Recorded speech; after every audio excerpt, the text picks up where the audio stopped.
Boy, what a big weekend. Shelter FootyCast live from BackChat Studios. It's the Southern River Band, boys. Shelter FootyCast on socials. You can get in touch with the show, footycast at backchatstudios.com.au.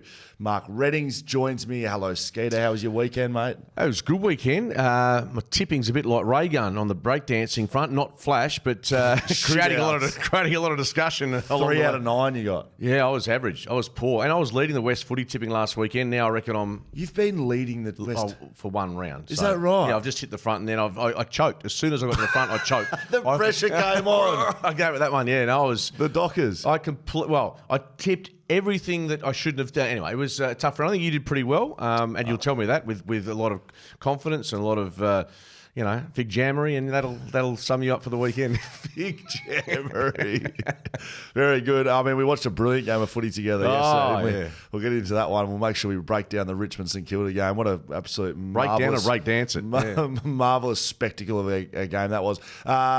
Mate, let's move through and get straight into the footy, I reckon, Skate, if that's all right with you, buddy. Yeah, I'll just quickly mention the All-Australian selectors are meeting today in Melbourne. And look, I don't know how big it is and how much interest people have in it, but from a WA point of view, there's probably 2 or 3 places up for grabs. 90% of the team's locked and loaded. Really? Yeah, I think so. Yep, right. That's just about done. They'll probably meet one more time, but from a Fremantle perspective, off the top of my head, Caleb Sarong would be, still into the discussion. He had a better first half than his second half. Yeah, so you're probably right. The Caleb Sarong has it Andy Brayshaw. I think Josh Tracy, if he'd been playing these last weekend and the next 2 weeks, and he still might play at some stage, but he probably was on the cusp but needed to play.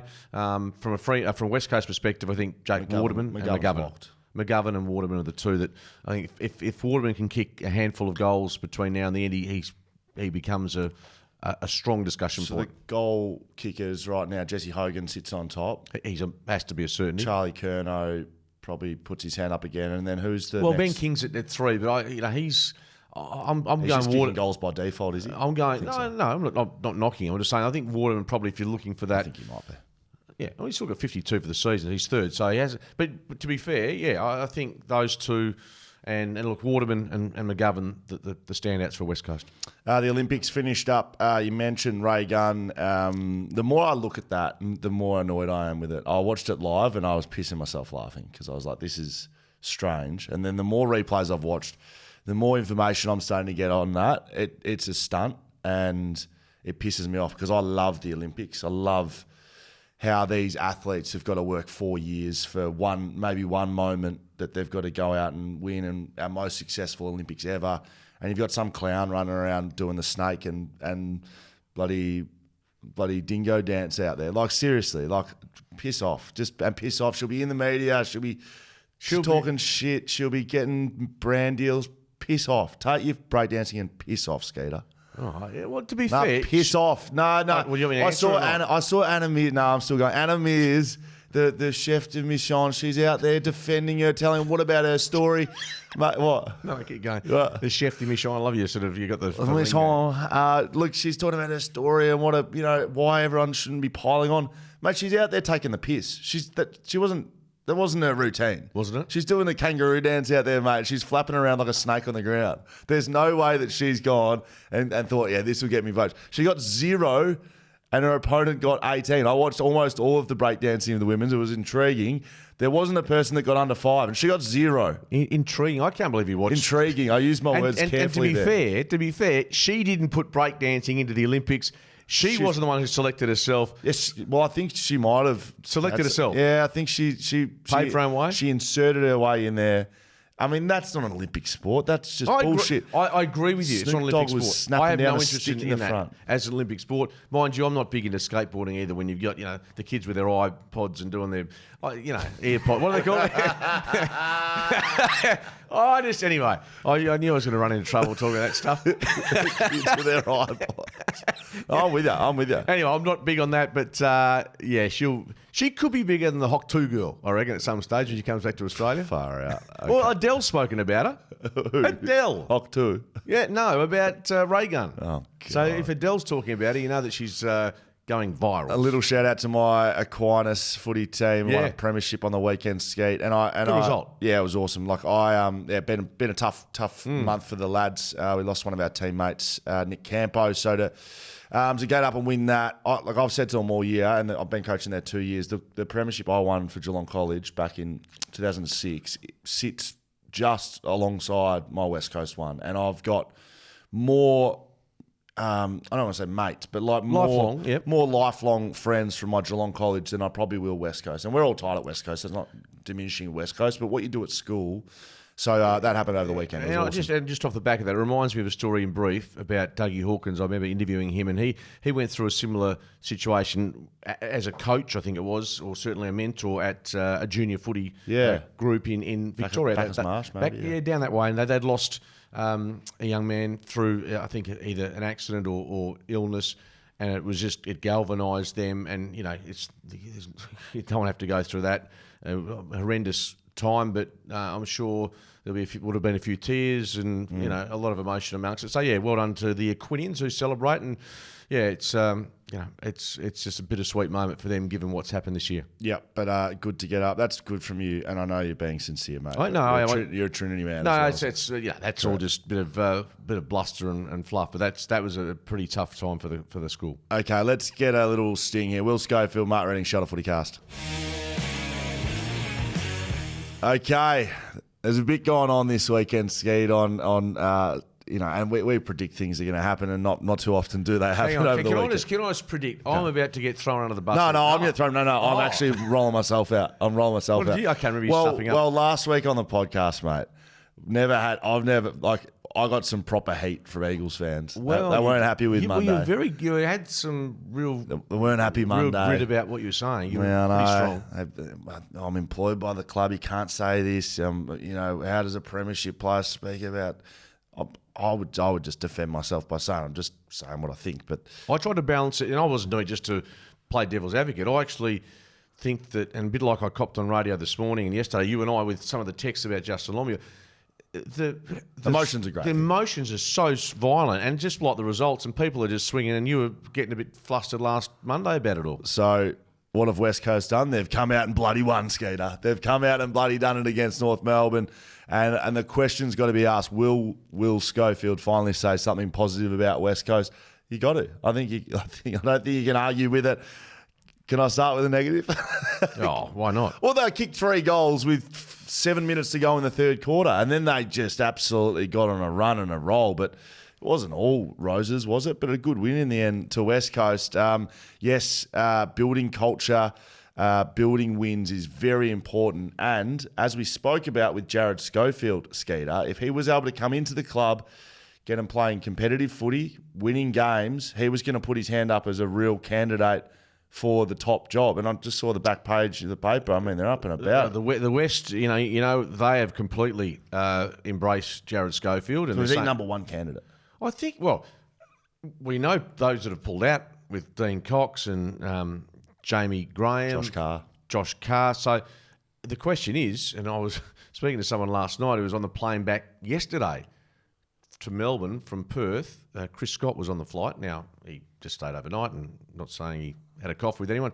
He would have been having coffees. As we've heard from Adam Simpson and others, he would have been catching up with plenty, no doubt. There you go. So you're saying what I just was guessing, that he's probably caught up with either a friend or an associate or even a football contact for future use. Anyway, so I forgot what I was about to say there, but basically that the Eagles haven't got anyone publicly that's come out and said, remember I told you about the Ash Hansen quote, I think I might have showed you the interview, where he just refused to talk about it. No one's actually come out, even Schofield's been very cautious about what he says, that's Jared Schofield, about wanting to coach the team. But look, if they can, for instance, knock over Carlton and be competitive against Geelong, his stocks would have to be in a place where he's at least number 1 or 2 seed, because at this stage, you get the feeling they're going to go down the assistant coach mould, because it doesn't, unless there's a major surprise brewing, I would expect them to go with an untried coach at senior level. Yeah, absolutely. And we've broken this one down. Over the past sort of 3-4 weeks since Adam Simpson has departed, and I've definitely been in that category that it's got to be an untried coach, someone that's they're not going to get a Buckley or a James Hird or whoever else is bouncing around. That's Paul Roos from Hawaii. Like they're not going to go and do that, right? And we know, and having works with Carl Langdon, he's probably banged on this about the last month and a half. But bottom line is, recycled coaches over the last, say, 20-odd years, they haven't had a lot of success barring, Malthouse did it and Lee Matthews. But generally, it's those young coaches, which I think is great, that we can turn to a Craig McRae from a couple of years ago and look at what he's done. Adam Kingsley on the move now. So, yeah, I don't mind it. Sack JL. I heard you on radio this morning, and I was obviously with you on radio yesterday. We're getting text messages, sack the coach. I got it today not from Ilsey, but he said they're cooked, they're done. He's a St Kilda fan, genuinely. But by the same token, I defended Justin Longmuir, not on the base. No other reason than, they've lost 2 games in the past 2 weeks. They probably should have won, particularly against Essendon. I thought Geelong were the better side for probably longer. In the last quarter, it was a strange game. It was a strange game, you're right. But no, look, 2 weeks ago they were 3rd, now they're 6th. If you're going to apply that sort of logic, then Brad Scott gets sacked. Michael Voss now gets sacked. There's coaches that are looking at where they are. Craig McRae. Well, Craig McRae won a premiership, so yeah. He's not going to make finals this year. Also, that's the same as Geelong. Yeah. Chris Scott last year. You can jump at shadows pretty quickly.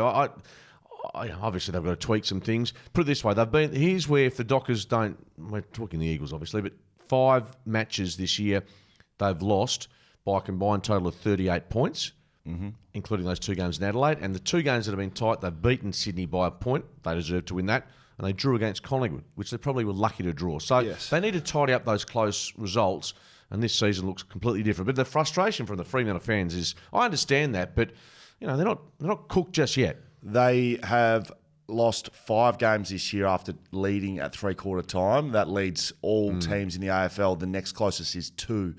So, I understand frustration as well from fans. I certainly don't think that you should sack Justin Longmuir. I didn't think that when his contract was up at the start of the year. I think he'll get an extension.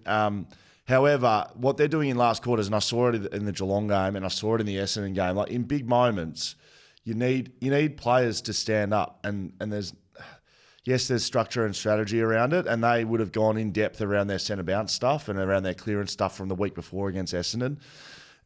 But I watched Patrick Dangerfield, who imposed himself, didn't he? Right, and that's not Scott, the coach. Like that's not Chris Scott going, "Hey Danger, mate, we need to have a good quarter this quarter.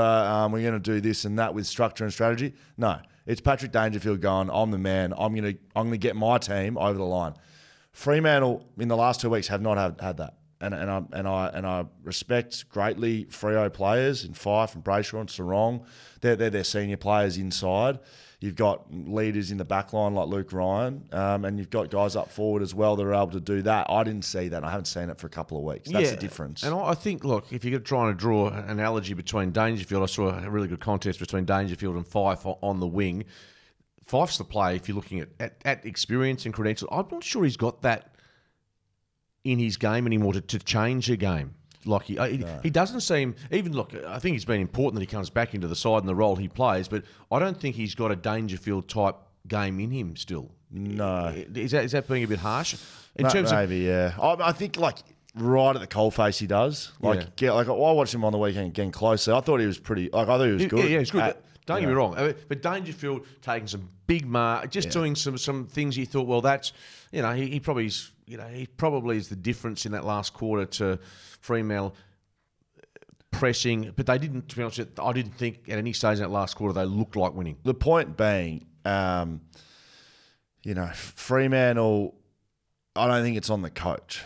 No, it's like, well, it's all, everyone's involved at some exactly degree. Right, and it's across the thing. But I just think in the big moments you got to stand up, and Freo, they're just not quite there. They're going to be. You said this 2 weeks ago. I might have been after the Essendon loss. I think you said, look, they're not quite there yet, and that's probably where it's at. Unfortunately, that doesn't mean they won't play finals. No. And I think they need to play finals just to justify.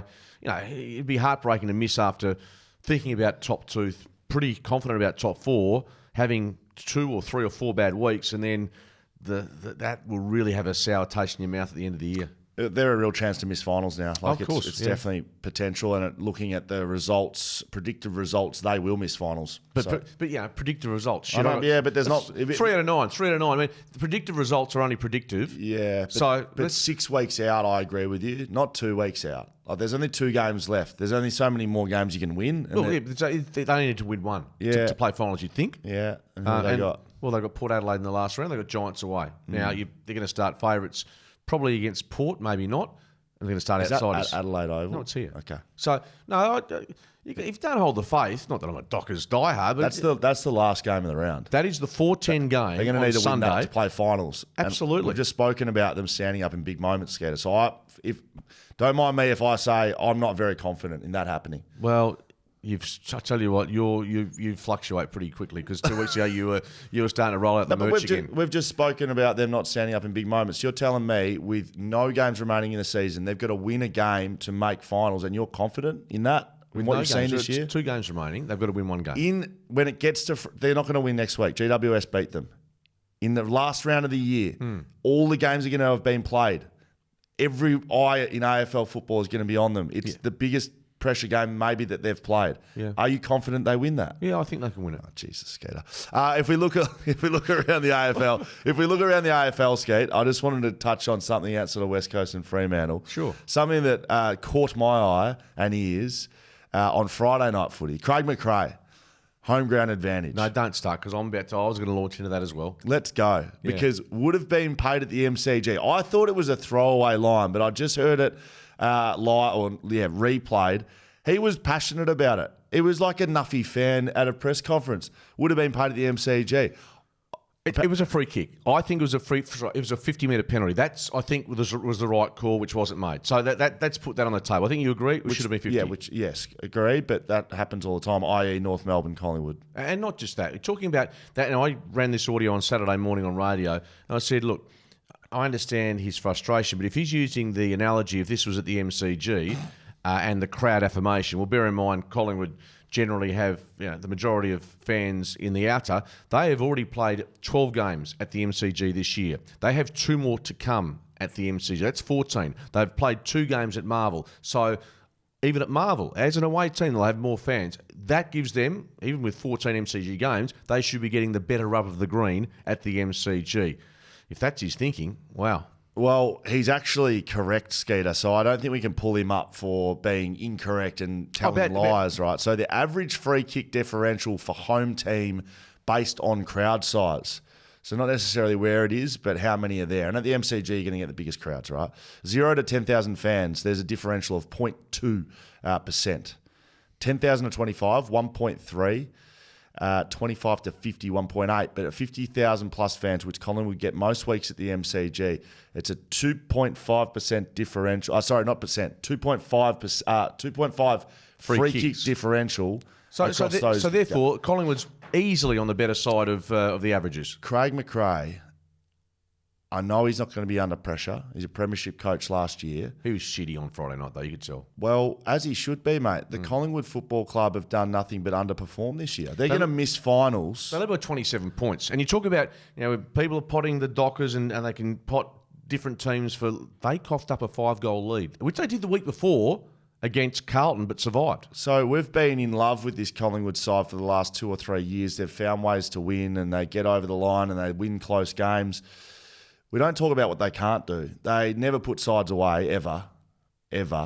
There is a lot of love within the football club, but I don't know if sending your team to the Gold Coast and to Byron Bay, not in a bye, and having them back and they don't come back and they don't perform and you lose and you miss finals. One of 5 teams in the last 20 years to win a premiership and not play finals. Tell you what, I'd be pissed off if I was Craig McRae too.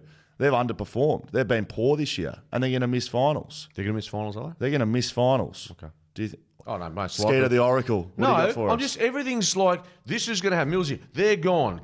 Scully, they can't play final. There's 2 rounds to go. We've been wrong 18 weeks out of 20, and you're suddenly thinking... Would you like me to stop saying things are going to happen? No, but 18... I'm going to lead into it. We've been so wrong all year, and suddenly we think there's going to be clarity and surety for the next 2 weeks. As Anthony Hudson once said, so wrong, so right. Let's just keep bloody going.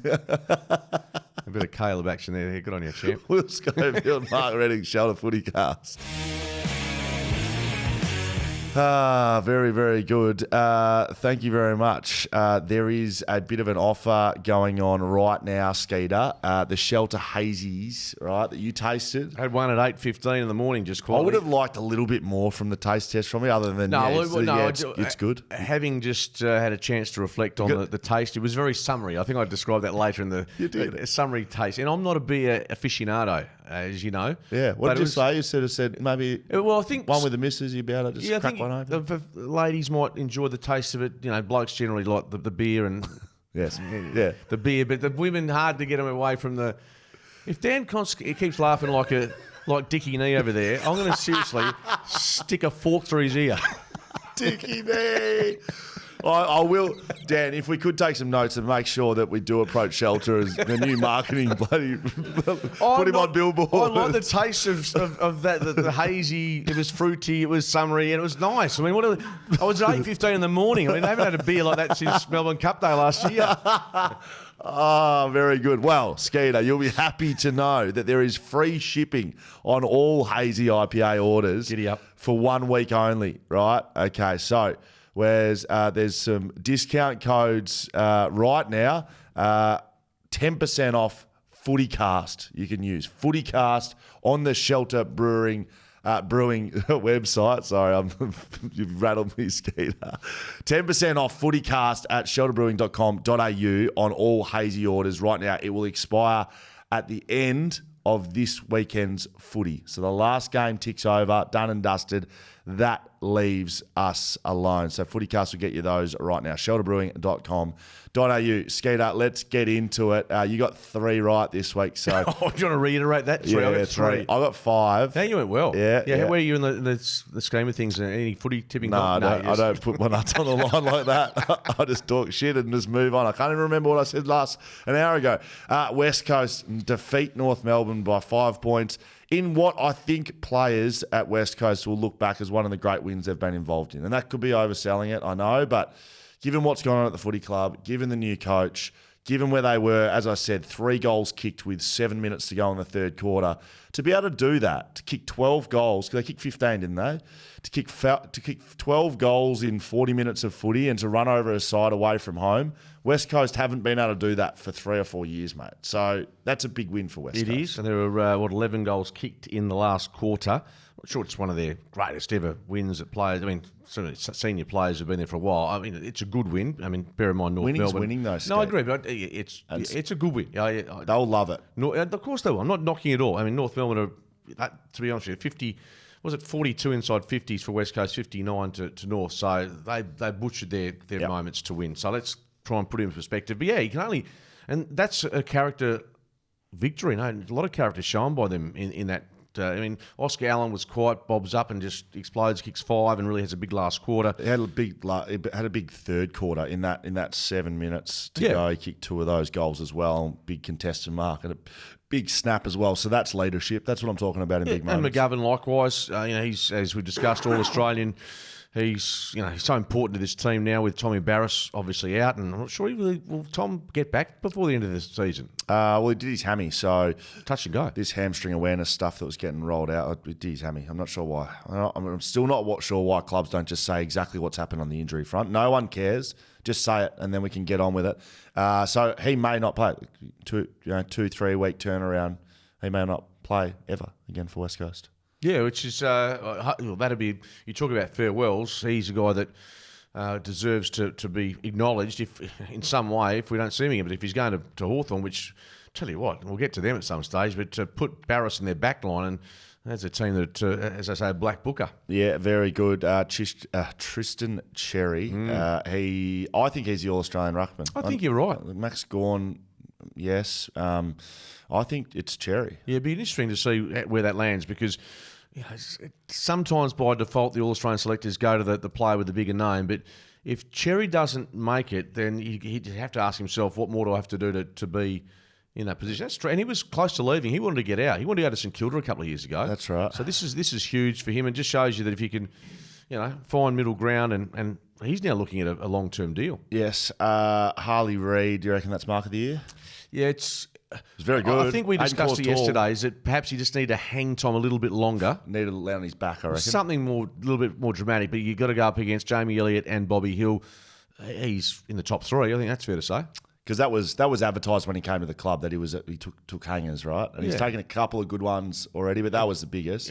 Goal square at Optus Stadium, I think it was against Melbourne. I reckon it needed to be on the outer wing at the MCG. He needed to fall on his back, and he needed to be having a shot for goal. And if he had done all those, we would have seen more replays. Well, put it this way, had more crowd reaction. It was not that he was going to get Friday night footy, but on they just had one. Hey, they just had one. They was played against Gold Coast Friday night last week. Oh, that's true. Yeah, well, when I say a bigger audience, because if it's not, the Victorians don't get a good look at it, yes. sort of, yeah. Very good. I had one last thing for you. So great win by West Coast. Yes, agree.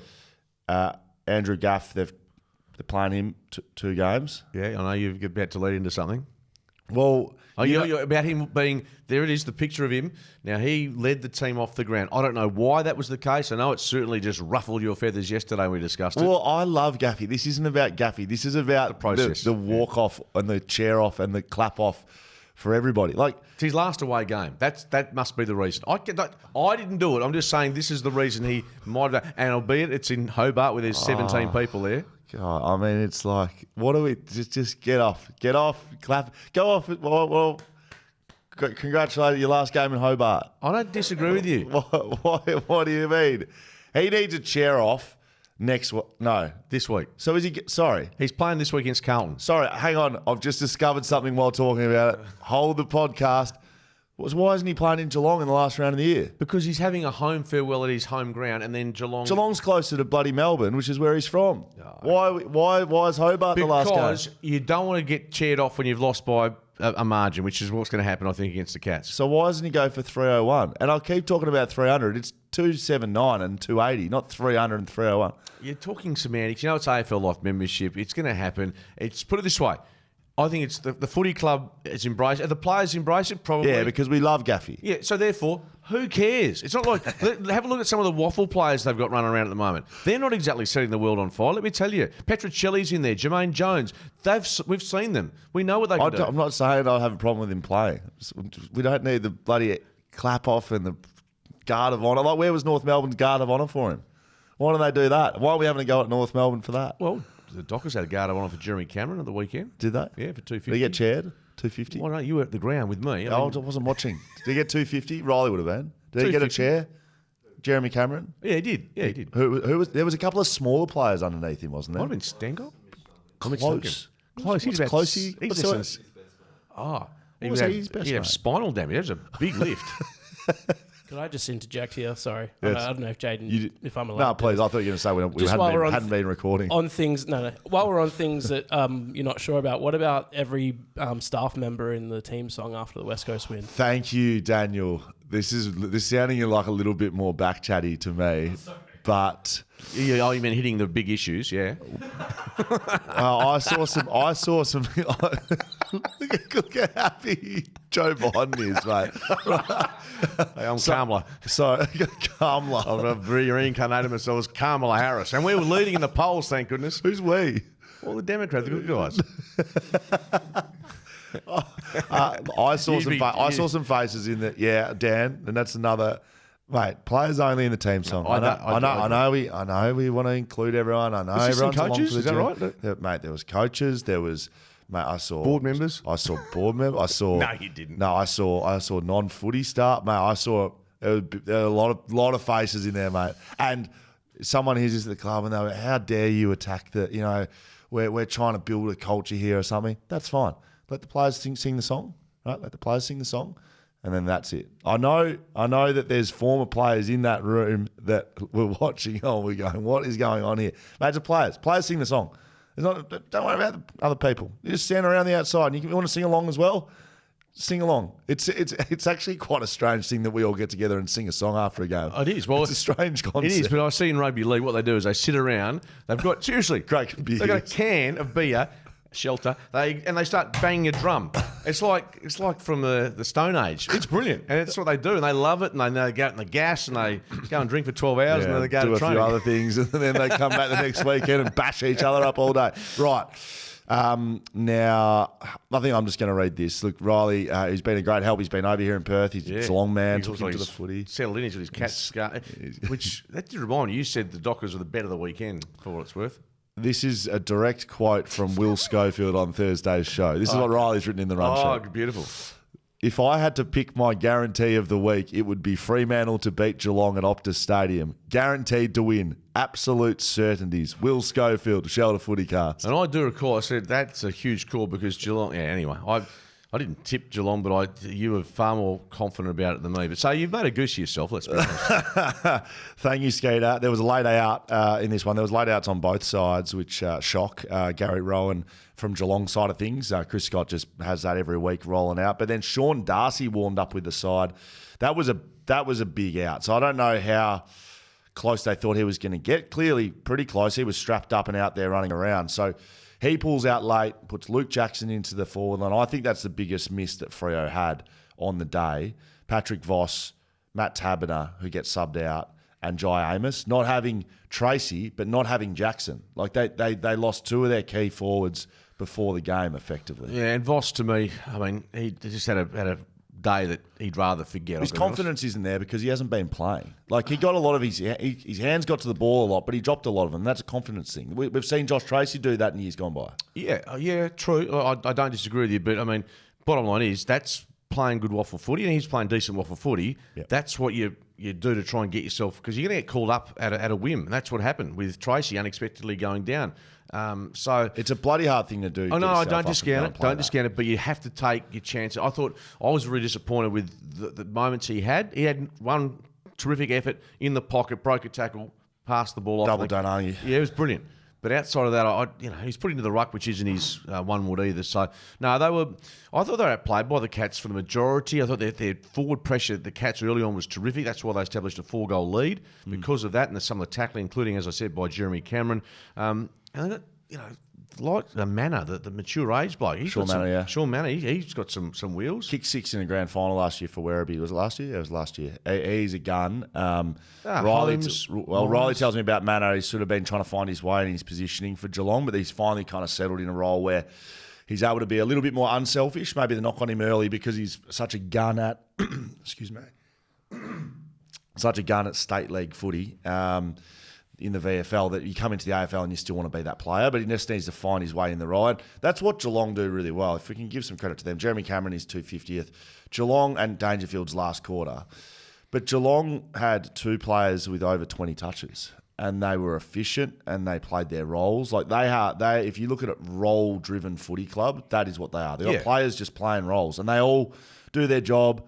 They've got to stand up in one moment. They do that. They don't let each other down too often, and they get wins. Not flashy wins, but they just win. And they kept the Dockers to 62 points, and we know what Tom Stewart does, and he, whether it's in the middle or then dropping back as that spare in defence, it seemed to rattle. It certainly got inside the head, I thought, of Fremantle when they were going forward, because they lacked surety, and they didn't have much speed on the ball as much as they'd like. I think they're a lot better side when they can move the ball quicker. I think what I was frustrated with Freo was the lack of plan B. I remember making the call on the coverage 6 minutes to go. When are Freo going to go and try and win this game? They were still playing controlling, conservative ball movement footy, which they did throughout the game, which is fine. They did that because Geelong put numbers back, like you said, like Tom Stewart or Blitzarves or whoever gets back behind the footy.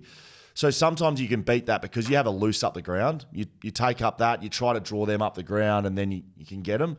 But because they were so slow, it didn't matter. They ended up kicking to numbers, and Geelong were good in the contest, and they basically just beat them in that regard. But they never changed. They didn't change with 2 minutes to go. They still weren't taking the game on. So, yeah, it was a strange one for mine. That's where the criticism, I think, can come on the coaching staff in that regard. You can pull some levers to change the way you were playing. So clearly they went into that game thinking, we're going to possess the footy. We're going to be conservative with our ball movement. Both sides did a bit correct. Of that. But we're not going to give it back to the opposition. As a coach, you can put up the green sign. You can send a message at halftime, three-quarter time, hey, boys, we're in go mode. Don't worry about the loose. We're just going. We're going fast. And they never did it. Well, and they led at three-quarter time just. So you just wonder whether that was them thinking that, well, keep doing what we're doing and that might get us the result. But no, as it turns out, Geelong, they're now fourth on the table, Scully, and that's a fair way from where I predicted them to be. Yeah, and me as well. I didn't think they'd play finals, but that style of footy, that could trouble a few in September. Reece Stanley and Blitzarve's got the better of Jackson in the ruck as well, which, I mean, he's, I still don't think he's a ruckman, so that's probably... But he's also not taking... I know he took maybe one big mark in the goal square, but I'd like to see him clunk a few more. Harder as a ruckman, but yeah, probably not far from there. So Cats have got St Kilda and West Coast on the run home. Win-win. Yep. Freo have got GWS Port Adelaide, which we discussed earlier. Question mark. There is a serious chance they miss finals. Well, of course there's a chance, but if you're going in with that mindset, I mean, I think they've got enough in the tank to win one more game. And you think if they win one game, are they guaranteed? Yeah, okay. I would have thought so. I mean, that takes them to, 54? Okay. Well, I'll say then, they'd want to win this weekend against GWS because I think the pressure will be too much against Port Adelaide in the last round, last game of the year. Sydney defeat Collingwood by 3 at the SCG. This was a ripper. Riley's taking his scarf off. He just wanted to wear that while Geelong was getting spoken about. Look, this was a good game, but Collingwood gave up a lead they shouldn't. They trailed by 27 points in the fourth quarter, Sydney. So this Collingwood side that we've grown to love, as I said, they couldn't hold up the end of the bargain. No, not for the first time. As I said, against Carlton, they were lucky to Mitch McGovern miss. So, yeah, they've had some... Their last quarters have been an issue at times this year. They have been unable to lock games away and lock them down against the Dockers, the draw. So, yeah, look, it's been one of those years for Collingwood. I just think it happens, Scully. And people are, pointing fingers and asking why.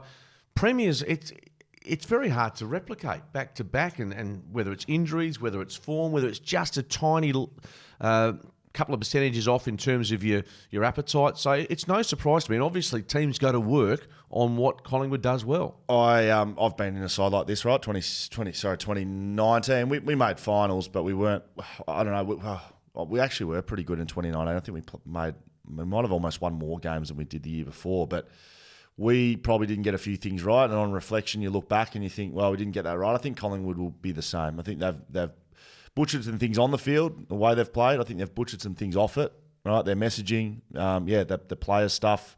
I think they've given too much freedom. And it's always a delicate balance, isn't it? Trying to, do you give them more time away from the club? Do you trust them and back them in? Well, you think you would, right? They've won a flag. But they might have done that last year as well, Scully, at various times. And we obviously forget that because they win a premiership. So... the biggest concern, forget about all that, is their age profile, which is on the older side. So they need to, freshen up their list. And again, we see that with premiership teams. You hold on and you try and add a player or two, and they did that Collingwood during the off season. I'm trying to think of, they've got Dan McStay coming back this year, but he was with a knee. Lockie Schultz was the player. Probably hasn't delivered the type of year they would want from him, but it's a different style, Collingwood, the way they use their forward line. So they might have to, reinvigorate their list, which I think is a natural, given where they're going to finish this year, probably outside the 8, and we see a changing in the guard. Freo fans will be happy because they're getting a higher draft pick every game that they lose. It's huge. Isaac Heaney was off his head. That's the only way you can describe this game, and it is my Frothtown moment of the week, Skeeter. I'm going to go early on it if that's okay with you, mate. What I absolutely frothed this weekend, Skeeter, was Isaac Heaney. Frothtown, of course, August 23, 24th, froth.town to get your tickets. It's a beautiful beer festival happening here in Perth. But Isaac Heaney just went nuts in the last quarter. And it's the same as the Freo stuff I'm talking about. Your leaders stand up. What he was able to do in the last with contested marks and goals and the way he played was just, he was like, hey, I'm the best player out here. I'm winning the game. Yeah. Oh, look, and that's a character-building win for Sydney, and for all the reasons. They're on top by a game clear. They're not back yet. They're not back yet, though, are they? They're not. No. They're playing nowhere near like we saw in the first half of the year. So whether they can start to build from here, they've got Essendon at Marvel on Friday night. Yes. Should be winning that game. Will be winning that game if all things being equal. So they finish first if they do that. Exactly. Guaranteed. So, yeah, I still think there's some work for them to do, given what we saw against the Magpies. But yeah, they dug in deep and maybe got a bit lucky at the end of that game, but they win, and that's huge for them because given what Port's starting to do and what the Giants are starting to do, if they hadn't won that, then their top 2 position becomes in jeopardy. Errol Goulden kicked the match winner. How old do you think he is? I'm going to say 23. He's 21. 21. Errol Goulden. Wow. Oh, he's definitely under 22. I'm just assuming he's 21.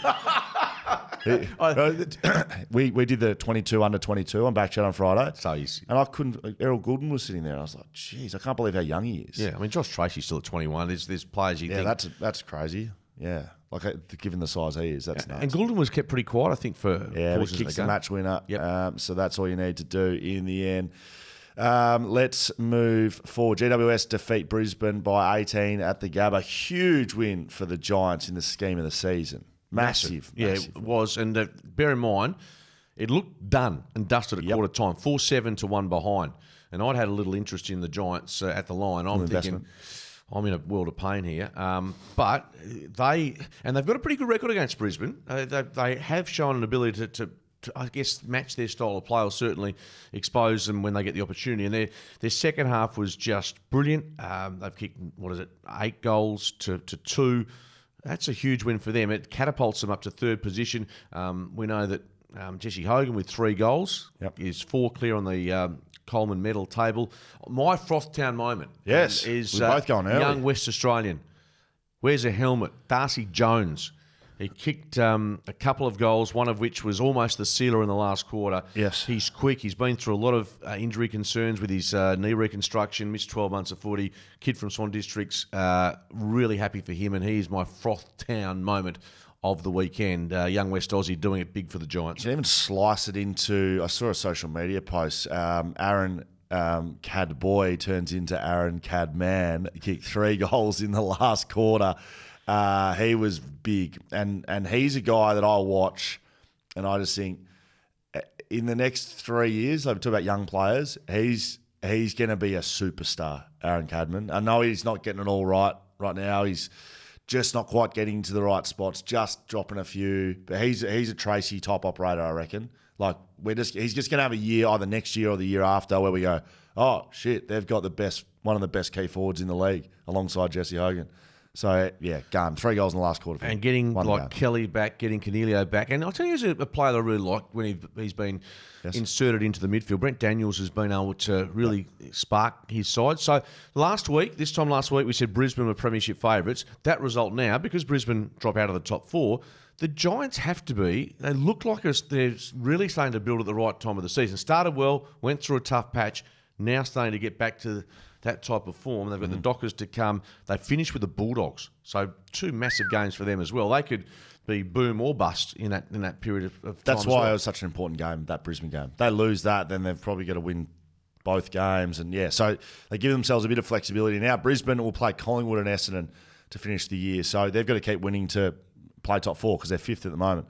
Gold Coast defeat Essendon by 1 point at Marvel Stadium. The Gold Coast Suns finally win away from home, Skeeter. I watched this as well. I'm sitting there and I'm having a shelter. Yeah, no, I didn't have an investment. I tipped Bombers, but I was barracking for the Gold Coast Suns. I don't know why, because in the last quarter, the Bombers, if you're an Essendon supporter, you would be in counselling this morning because they completely self-destructed in that last quarter. They kicked 1 goal, 9. Wow. 1 goal, 9. That's right. They had moments with Gold Coast kicked 2 straight. So they had 2 scoring shots to 10. It was just, the ball was camped in the Essendon forward line. It was just extraordinary. They kept missing the package. Stringer missed some goals.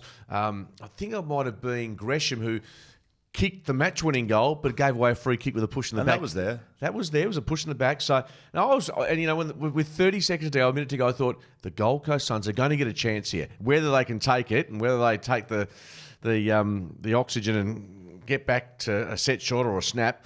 As it turns out, ball goes inside 50 and Mac Andrew is essentially given a free run at the footy. And we saw him at Optus Stadium a week or so ago, what he can do in the air.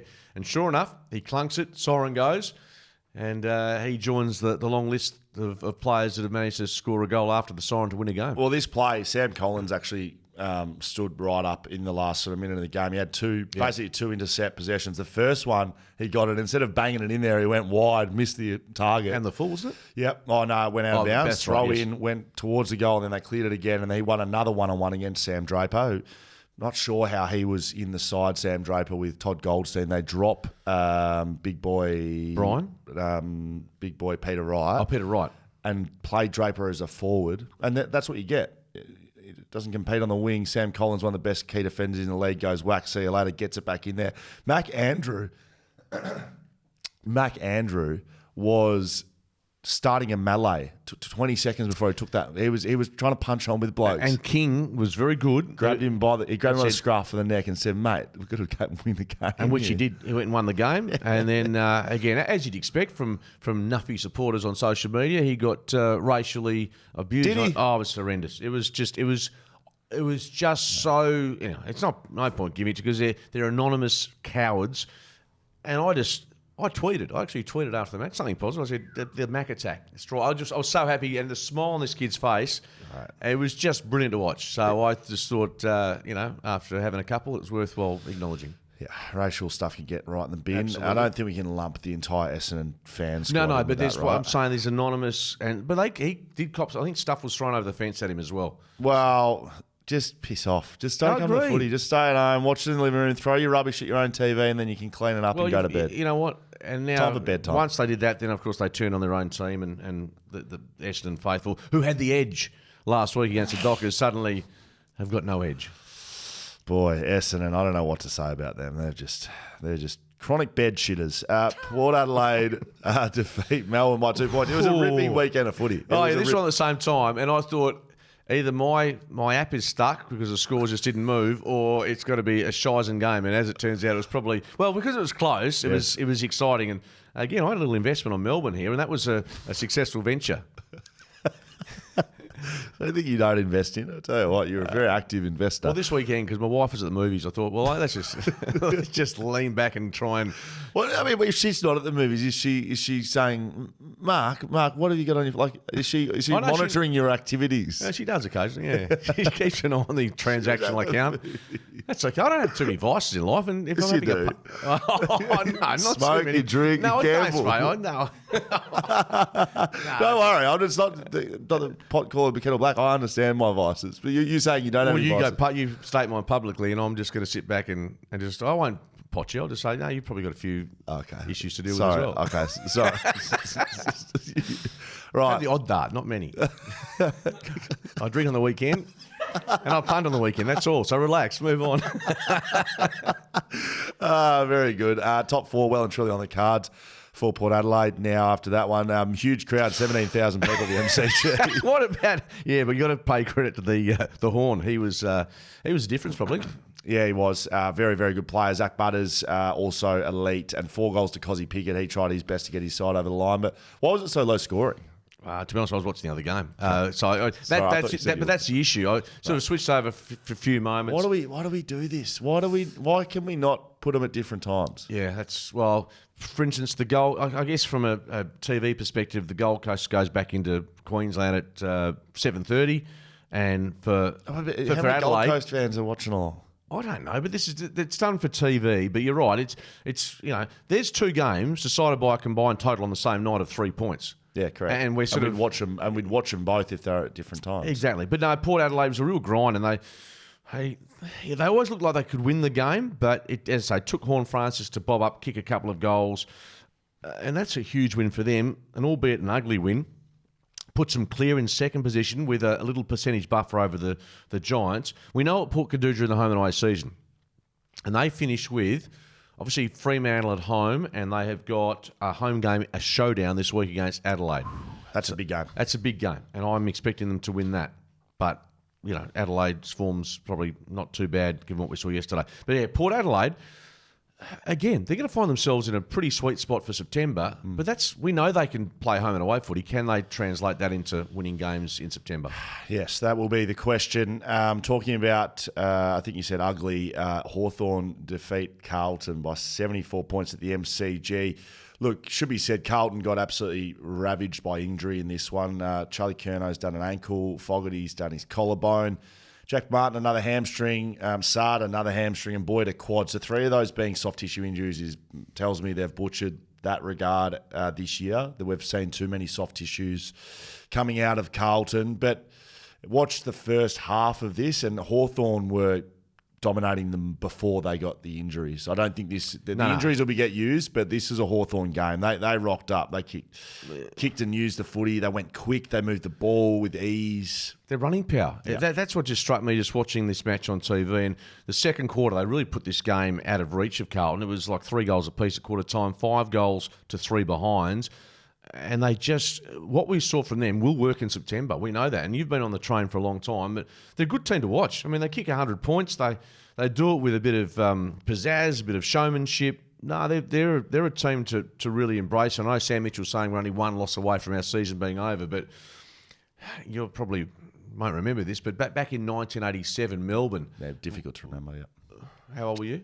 -2. -2. So that's probably going to be hard. Yeah. But I wasn't there when JFK was assassinated. Yes, you use that all the time. Wherever all the Beatles, but I still, you know about it, but you don't remember it. No, that's true. Fair shout. What I'll say is, 87, Melbourne had the same finish to a season. They were flying home, and they ended up getting into the finals, and they kept their run going through to a prelim final. And you will remember this, or at least have seen it. Yes. They got through to prelim against Hawthorn, coincidentally. Jim Stein? And Jim Steins crosses the mark. Gary Buckenara gets a 15-metre penalty. They kick it. There's a shade of Melbourne, what they did in 87 with Hawthorn here, if they can get there. And guess what? If they win the next 2, which they should be doing. We saw Richmond yesterday, mate. If they lose to Richmond, I'll pack it up. Yeah. I'll pack it right. But they're still going to have to do it the tough way. Like that, they should still do it the tough way because, who's to say they couldn't get it home final? Maybe not, but that's with everything going right. But no, Hawthorn terrific, and Carlton. Well, we talk about coaches being under pressure, and everyone's throwing some stick at Justin Longmuir at the moment. Well, Michael Voss would be heading to these last 2 weeks thinking, okay, we've got the Eagles, we've got St Kilda, but start of the year, you're looking at West Coast and you're thinking we're going to get that done. But West Coast are coming off back-to-back wins. And, Gaffey's final match. This is not going to be a gimme, I would have thought, particularly with the injury concerns for Carlton. So we'll discuss that on Thursday. But they're in a bit of pain at the moment, and that would be the biggest disaster of the year from a club that was regarded by many as a premiership threat. Now is possibly not going to make it. Well, why that was such a big game was they're on the same amount of points now, Hawthorn and Carlton. So that was a chance for Carlton to go clear, and Hawthorn probably miss finals if they don't win that game. But the big thing here is because of the 74-point margin, and they're on the same points. Percentage. Percentage. Hawthorn have now jumped Carlton. They were about four percentage points behind them to start this game. So couldn't have gone much worse for Carlton.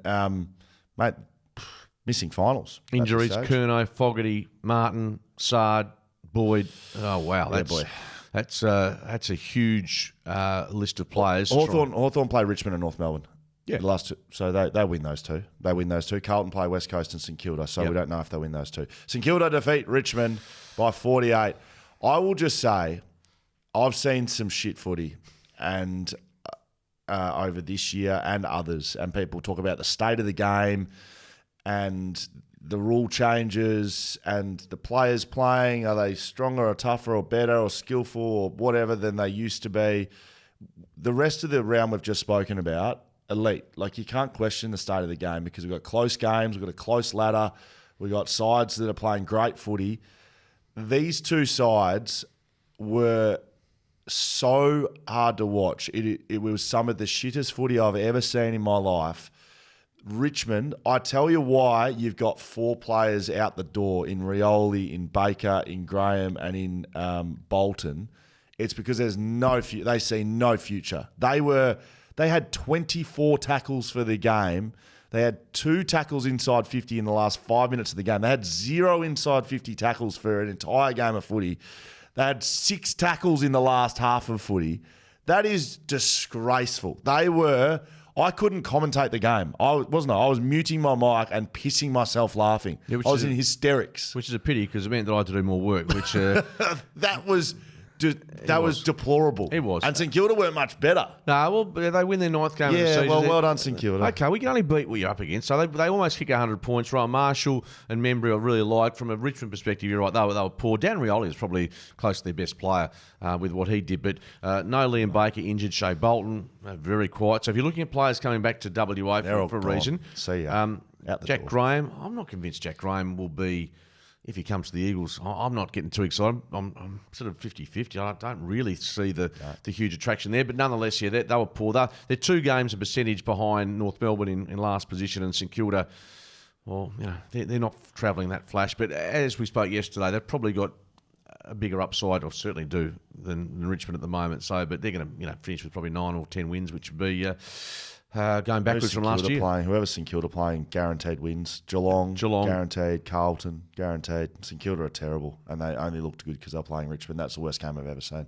Adelaide defeat Western Bulldogs by 39 points. Skeeter, I told you Monday this was going to happen. You did. Western Bulldogs flying, and I'm not going to brag too much about it, but Western Bulldogs flying, unbeatable. Like the way they're playing their footy is like, how are these guys going to get beaten? But their form in Adelaide hasn't been great. They got absolutely smashed by Port Adelaide early this year. They haven't played well at the Adelaide Oval since, I think, a final going back a few years ago. Yeah, and you called it early, and the scene was early. They kicked the first goal within 30 seconds. It was 5-1 in the opening quarter.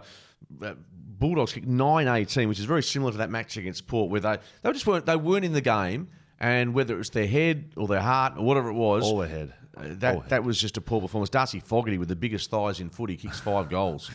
And you think of Tex Walker, who's just about to slide into the retirement village in a footy sense. Apparently they're talking about him going another year. Possibly, yeah. Well, I think Fogarty and Thilthorpe have to be your top 2 forwards. He's a big man. Yeah, they're the guys you have to really look forward to. And if you talk about disappointments for this year, Adelaide, I mean, they're 4th last. I mean, that's a team that should be made more ground. So, despite that win yesterday, and even though Bulldogs were poor and the Bont did his best, and Treloar and Libba, I still feel Adelaide have underachieved in 24. Yeah, well, the Bulldogs are really interesting. So their run home, they play North Melbourne this week, so they should get that done in GWS. That's going to be a huge game. Western Bulldogs, GWS, which we've known them to have big games in the past. Those two sides. Strange Western Bulldogs. I didn't know they were even playing Adelaide Oval. I just thought it was a game that they definitely should win, and they've been playing good footy, which tells me the way the Western Bulldogs play that they might have lost, and they did. And they rocked up, and they didn't. I don't know. They weren't switched on for whatever reason. Will Schofield, Mark Reddings, Shuttle FootyCast. We've both done what we frothed on, Skeeter. Yes, so mine's Darcy Jones, yours is Isaac Heaney. Yeah, very good. We liked both of them. Make sure you get your tickets, froth.town, August 23-24, which is going to be here sooner than later, 2 weekends away. A few questions and comments from our audience, Skeeter. This one's from Luke Pittle over on YouTube. I live in North Queensland, Victorian, but go for the Lions. There you go. There's a bit of a mixture. And this duo are the best to listen to by far. Great insight, chemistry, and it's nice to hear not to hear all the Victorian commentary. Talking about us. I think that's where the duo. Okay. Thank you very much, Luke. Yeah, good on you, Luke. I really appreciate it. I love the Queenslanders up there. I'll tell you what I won't do. My late father's brother lived in Cooktown, and I've been to Cairns, and there's that many crocodiles up there. They're a very dangerous place, North Queensland. And jellyfish. I've got a Bucks party in Cairns at the end of the year. Well, I've got a feeling you might be just don't jump into any creeks, because I can just see it. You will. Former footballer. I think she's still got a bit of swagger, and the kit's still good. But take on the crocodile. Yeah, I think just be wary of the reptiles up in far North Queensland. But great to have a listener. The reptiles of all volitions, because I'm sure there'll be some. We went to a nightclub up in Cairns. It's called the End of the World. This is what I was. End of the World. This was a young bloke, and it was. How was it? Yeah, pretty good from memory. Yeah, it was a bit of fun. North Queensland. Yeah. It's a good place. They love a drink. They love a sip, and they love their footy. Beautiful. I look forward to it. I'll give you an update, Skater. We'll do the live shot of FootyCast right there. Craig Taylor, Jack Buckley. I think maybe about. This is sounds like your area. Well, maybe. In every other job, you have the ability to take annual leave to do with what you want. Why can't the bloke take some leave to go watch his partner compete for our country? That's his partner, Celeste Mucci. Yep, that's come and gone, obviously, the Olympics. Yes. In that sense. Yep. Every other job, you do have annual leave. I'm not sure every other job come September, everyone gets 12 weeks off. That's what the AFL players do. They get to leave their club. They're actually not allowed to go to work for 12 weeks. Yeah. And then they get another 4 weeks over Christmas.